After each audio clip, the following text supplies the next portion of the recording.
मन मंदिरा गजर भक्तीचा.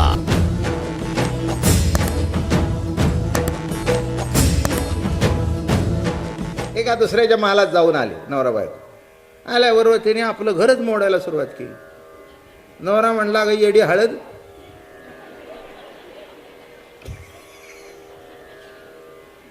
अगं म्हणले काय करतीस तू, अगं काय करते काय म्हणला. अहो म्हणले काय ते काय त्यांचं ते काय रंग काय भिंत काय पलंग काय नाही आपलं काय. अगं माई म्हणले तिथलं तिथे राहिलं, आबाळ भरून आले, रस्त्यावर बसावं लागेल कसं का असे ना, पण आपली सावली आहे. हा कळलं का. लोकांची धवळारे देखोनिया मनोहरे, असं ती आपुली तणारे मोडावे केली. आपुली माये कुब्ज जरी होय. आपली आई कुबडी असेल, वेडी वाकडी असेल, पण मातृदेवो भव.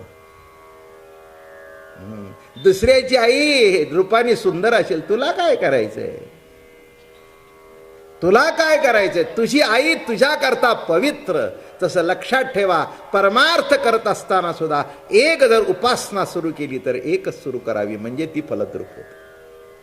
म्हणून या ठिकाणी परीक्षा बघितली. विष्णू जरी आला तरी समोर नाही, विष्णू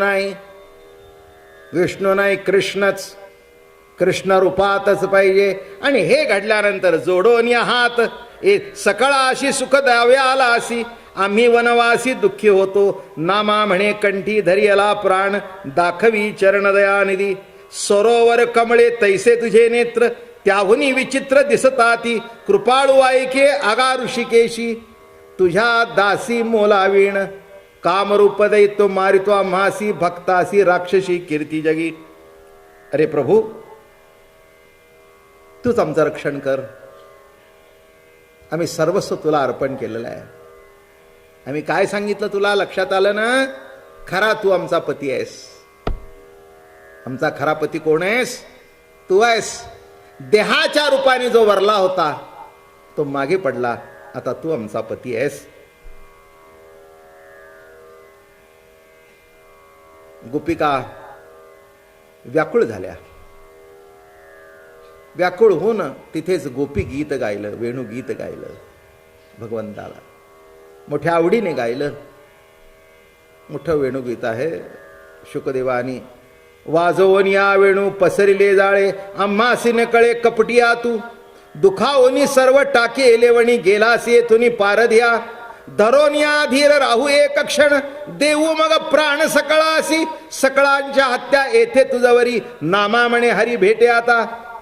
अरे म्हणे कृष्णा, काय तुला सांगावं, किती खोडकरपणा तुझ्या अंगात आहे. अरे वेणू वाजून तू आम्हाला बोलवलंस, आम्ही का तुझ्याकडे आलो नाही का. हो, एखाद्या वस्तूची जाहिरात करावी आणि ती जाहिरात वाचून आपण जावं, त्याने विचारावं का आलात. अरे का आलात म्हणजे रस्त्याने मोठीच्या मोठी बोर्ड लागलीत, मोठीच्या मोठी बोर्ड लागलीत. जुनं द्या नवं घ्या. काय जुना फ्रीज द्या नवा घेऊन जा, जुना टीव्ही द्या नवा घेऊन जा. आणि आल्यावर म्हणतो का आला, अरे बोर्ड लागलं म्हणून आलो. तसं काय आम्ही जुना रावणा टाकून नवा. हो, तुझ्या वेणूचा अर्थ काय होता. तू जो वेणू वाजवलास त्याचा अर्थच हा होता की जो आहे तो टाकून द्यावा आणि मूळच्या पतीला येऊन वरावं. तू मुरली वाजवलीस, तू आम्हाला बोलवलंस आणि आता आम्हालाच नावं ठेवतोयस. आम्हाला डाग लावतोयस की पतीला सोडून कशा आला. वाजवोनी वेणू पसरिले जाळे, आम्हासी नकळे कपटिया तू. एखादं जाळं टाकले की नाही, ते काही माशांना कळत नाही, ते बरोबर अडकतं. तसं म्हणले, हे तू मोह टाकलास, प्रेमाचं जाळं टाकलं.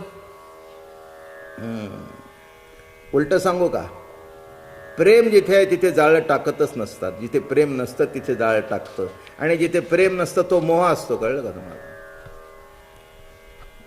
माझं बोलणं समजून घ्या. मोह आहे मोह. खरं प्रेम कधीही कुणाला अडकवत नाही, उलट त्याच्याकरता आपल्याला अडकवून घेईल. नाही का? हो, बायका बघा ना, आपल्या मुलाबाळांच्या करता इतकं आपलं जीवन अडकवून घेतात की त्या इकडे तिकडे जायला त्यांना पुरसत नसते.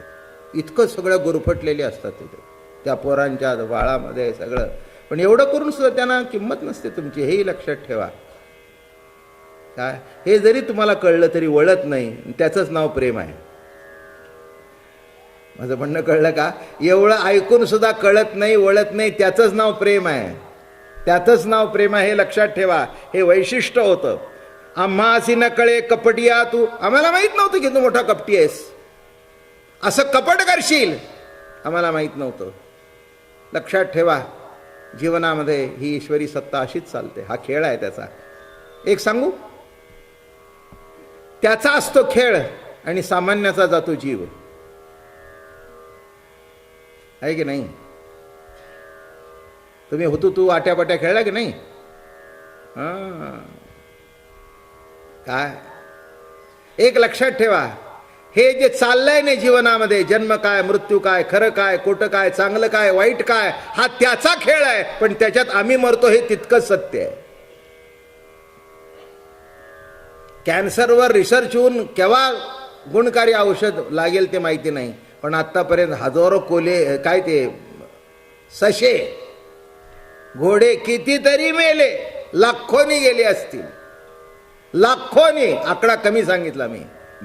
गिनी पिग्स, त्यांच्यावर सुद्धा हे करतात. इतकं त्यांना मारतात त्या औषधाचा, त्याचा काय परिणाम होतो संशोधन करता करता करता जेव्हा शोध लागेल तेव्हा लागेल, पण त्याच्याकरता लाखो जीव गेले. तू मिळशील तेव्हा मिळशील, पण आत्ता तर आमचा जीव जातो हे सत्य आहे. काय म्हटलं मी? तू मिळशील तेव्हा मिळशील, पण आत्ता तर आमचा जीव जातोय हे. अरे गवळ्याच्या मुला झुंबशी, अरे गवळ्याच्या रिपुकंसाच्या, करुणा येऊ दे तुला झुंबशी. अरे गवळ्याच्या मुला, सासू सासरे दीर भाचरे, सासू सासरे दीर भाचरे, दीर आहे धाकुटा झुंबशी. अरे गवळ्याच्या मुला झुंबशी, अरे गवळ्याच्या, पुढचं गोड आहे, करुणा येऊ दे तुला झुंबशी. अरे गवळ्याच्या मुला, जरा येऊ दे रे करुणा तुला. अरे काय आमची फटफटी करतोयस? सगळे त्यांना सोडून इकडे तुझ्याकडे आलो, आणि तिथे जाऊन जर त्यांना कळलं की तुला सोडून आलो तर आमचं काय होईल? कृष्णा, करुणा येऊ दे तुला झुंबशी. दुखावनी सर्व टाकीले वणी, गेला असे थोनी पारधिया. अरे पारध्या, पारधी तसा जाळं टाकतो बरं का, आणि त्याच्यामध्ये ती जनावरं अडकतात. तसं तू आम्हाला जाळं टाकलंस, प्रेमाचं जाळं टाकलंस, अडकवलंस. लक्षात ठेवा, प्रेमात अडका पण मोहात अडकू नका.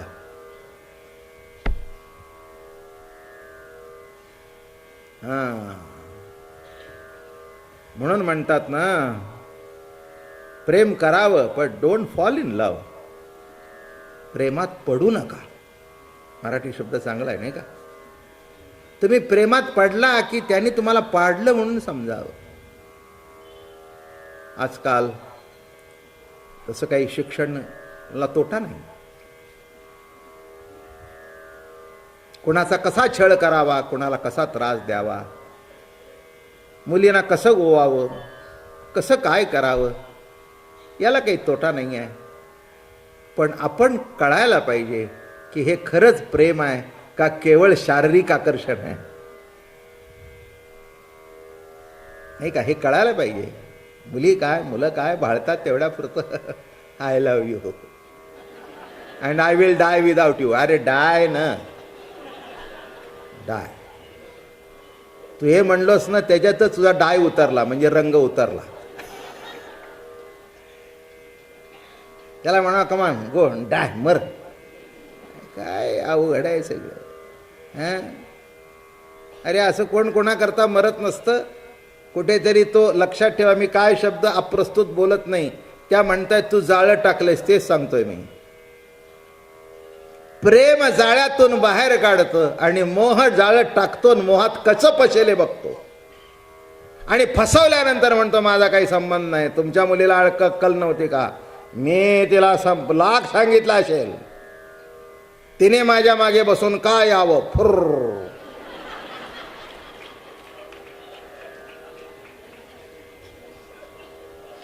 तिला अक्कल नव्हती का? तिला अक्कल नव्हती का? म्हणून बरीच समाज इथे आहेत, रशाणे व्हा. एक सांगतो, आयुष्यात खरा प्रेम करणारा भेटला ना तर जरूर त्याच्याकरता जीव सुद्धा द्यावा, पण मोहाकरता एक क्षणभर सुद्धा त्याच्या 10 फुटाच्या अंतरात सुद्धा जाऊ नये जिथे मोह आहे तिथे. कारण तो मोह तुम्हाला संपवल्याशिवाय राहणार नाही. हे विसरू नका, विसरू नका. खरं प्रेम शरीराकडे बघत नाही, खरं प्रेम तुमच्या रूपाकडे बघत नाही, खरं प्रेम स्वरूपामध्ये रममाण झालेलं असतं. आणि इथे तेच आहे, त्या गवळणीच्या माध्यमातून नामदेवरा धरून या धीर राहू एक क्षण, देऊ मग प्राण सकळीक. आता थोड्या वेळ आम्ही शिल्लक राहतो, नाही तर जीव दिल्याशिवाय राहणार नाही. सकळांच्या हत्या येती तुझवरी, नामा म्हणे हरी भेटा आता. त्रिविध तापे प्राण होता ती संतप्त, शीतळ करीत कथामृते. अमृता परिस तुझी कथा अधिक सांगत असे एक देवराया. स्वर्गी जे अमृत प्राशन करीती, पुण्य सरले आहे ती मृत्यूलोका. तुझी कथा देता अच्युत पदासी, न विचारी मानसी याती काही. नाही चतुराई बोबडे बोल, लिहिती विठ्ठल नामा म्हणे. त्रिविध तापे प्राणी होता ती संतप्त. माणसाला त्रिविध ताप असतो, आध्यात्मिक आदी दैविक परवा सांगितलेलंच आहे.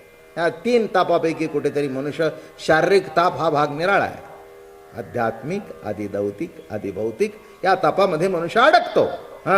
शीतळ करीती कथामृत. एक सांगू का, शरीराचा ताप गोळ्याने उतरेल, पण मानसिक जो ताप आहे तो कशाने उतरायचा?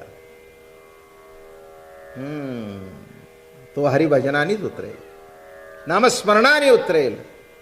लक्षात ठेवा, नवरा बायकोचं भांडण झालेलं आहे, त्यावेळेला बाह्य वस्तू देऊन ती समाधान पावत नाही. एक प्रेमाचा शब्द, तिथे मानसिक समाधान आहे. आम्ही कथेला काय येतो? मी इथे रोज प्रवचन करतो, आपण मोठ्या आवडीने येता. 1-2 दिवसात 15 दिवस होतील. 15 दिवस आणि 15 वर्ष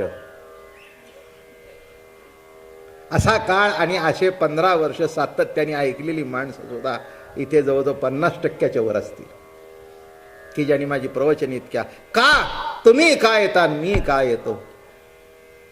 एक लक्षात ठेवा, तुम्हा आम्हाला एक कृष्ण प्रभूचं ज्ञानोबा तुकोबाचं प्रेम आहे, आणि या कथेच्या माध्यमातून ते प्रेम भोगता येतं, म्हणून तुम्ही आम्ही इथे एकत्र येतो. नाही तर यायचं काय कारण नाही का? हे सगळे मोह सोडूनच येता ना तुम्ही. लक्षात आलं की नाही तुम्हाला? असं सांगितलं की संसार टाकल्याशिवाय देव भेटत नाही. कमीत कमी 3 तास तरी टाकताच. टाकता की नाही? यायचा 1 तास, जायचा 1 तास, आणि इथला 1 तास, आणि जागा धरायला अगोदर येतात तो 1 तास निराळा. हो, मगाशीच मला सांगितलं 5-5 वाजता माणसं येऊन बसतात, 5:30ला येतात, आपली जागा ठरलेली. मग आता मला सांगा, नाही, माणसं म्हणतात संसारातून सुटत नाहीत. हा 1 महिना या प्रेमामुळेच संसारातून 4 तास का होईना रोज सुटला ना. आणखीन काय पाहिजे? आणखीन काय पाहिजे मला सांगा? जरी तुम्ही 7 वाजता इथे आलात तरी, आमचा परवा महेश मला सुरू म्हणलं 4 वाजल्यापासून आम्हाला सुरू होतं, आता आपल्याला जायचं आहे. लक्षात ठेवा, शरीर कुठे जरी कामात असलं तरी मन आज काय सांगणार वा, आज काय सांगणार वा, आज रासलीला अजून कुठे पुढे जाणार वा. काय आहे? फार सुंदर आहे, फार गोड आहे, बरं वाटतं, मनाला समाधान वाटतं. मनाला समाधान वाटणं म्हणजे कळलं का? मनपणा विसरणं नामेच मनाला समाधान होणं. मन मनपणा विसरणं, मनपणा विसरल्याशिवाय समाधानच नाही बर का. श्रीराम मनाचे निजमन, श्रीराम चित्ताचे चैतन्य घन. श्रीराम मनाचं निजमन आहे, ते मन त्याच्याशी एकरूप झालं की संपलं. इथे आपल्याला का बरं वाटतं? मन इकडे तिकडे जात नाही. इकडे तिकडे गेलं की ते मग त्याचं काय झालं, याचं काय झालं, त्याचं काय झालं. इथे काय नाही, अगदी रासक्रीडा चालू आहे. आणि मन चंचल जे आहे ते एकाग्र झालं, आणि एकाग्र जिथे मन होतं तिथे मन संपतं. माझं बोलणं कळलं का? मन संपतं कुठे? मन कसं आहे? चंचल आहे. स्थिर झाल्यानंतर काय झालं? आपण सध्या तुमच्या घरामध्ये काही मुलांचा आवाज येत नाही. अहो मोठी झाली आता. काय पूर्वीच्या काळी ना लहान होती त्यामुळे उगीच किटकिट किटकिट करायची. आता त्यालाही अभ्यास असतो, दुसरे दोघांनाही अभ्यास असतो, जो तो आपापला अभ्यास करतो. आता मोठी झाली तसं मन आता उन्मन झालं. जे चंचल मन होतं ते मन उन्मन झालं, आणि उन्मन झाल्यानंतर मन आपोआप स्थिर झालं. मग इकडे तिकडे ते काही जाईना. त्यामुळे आता दंगा थांबला, चंचलपणा थांबला. तसं आपल्याला काय करायचंय? काही करायचंच नाही आहे, फक्त कथेला यायचं. आल्यानंतर पुढचं काम ती कथा करून टाकते. काय औषध झाल्यानंतर आतलं काय तुम्ही सुधारता? घेतल्यानंतर तुम्ही काही सुधारू नका, फक्त घ्या. घेतलं की ती गोळी आतल्याच बरोबर काम करते. काय म्हटलं मी? गोळी घेतल्यानंतर तुम्ही असं काहीतरी करता का? इथून टोचता का? तिथे कसता का? अमकं करता का? तमकं करता का? काही करता का? गोळी आतमध्ये गेली की एक 10 मिनिटात त्याची प्रोसेस सुरू होतो. मग 15-20 मिनिटात कसं काय वाटतं? बरं वाटतं आता. बरोबर. मी तुम्हाला म्हटलं होतं ना, एक अर्धा तास जाऊ द्या. अहो ती तुमच्या रक्तात तरी भिनू द्या. तसं आमची कथा रक्तात भिनत भिनत तुम्हाला बरं वाटेल. आणि तीच आता भिनत चालली आहे, बरोबर भिनत चालली आहे, बरोबर भिनत चालली आहे. आणि औषध भिनल्यानंतर जसा परिणाम दिसतो तसं कृष्ण सखा ज्या दिवशी तुमच्या नखापासून केसापर्यंत नसा नसापर्यंत भिनून जाईल, त्या दिवशी तुम्हाला परमात्म्याचं सुखरूप दर्शन होईल. पुंडलिका वरदे हरी विठ्ठल. श्री ज्ञानदेव तुकाराम विठ्ठल विठ्ठल विठ्ठल विठ्ठल विठ्ठल विठ्ठल. पुंडलिका मन मंदिरा गजर भक्तीचा.